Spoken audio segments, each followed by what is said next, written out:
ես փոքր էի, 4 տարեկան, երբ եղավ 80-ի երկրաշարժը ու հիշում եմ մանկապարտեզում էինք, պատրաստվում էինք տարեմուտի հանդեսին ու այն ժամանակ այդ ամենը շատ հասանելի չէր, բոլորին հասանելի չէր, Դիսնեյի մուլտերի նկարներով գիշերազգեստ ունեինք, այդպես հանդեսից, դասերից, պարապմունքից հետո պիտի հագնեինք ու քնի ժամը պիտի լիներ, դա նոր էր ու շատ սպասված էր երեխայի համար 4 տարեկան, հիշում եմ դա կրում էի,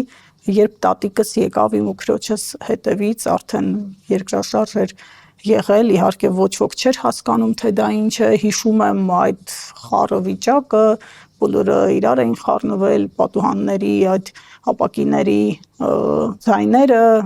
կոտրվող եւ այլն ու հիշում եմ, որ այդ մի մեծ սպասում էր վայելելու, այդ նոր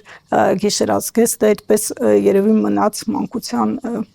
տխուր հիշողություն։ Դա մի ցավ է մեր հասարակության համար, որը կարծում եմ շատերն են հիշում, որովհետև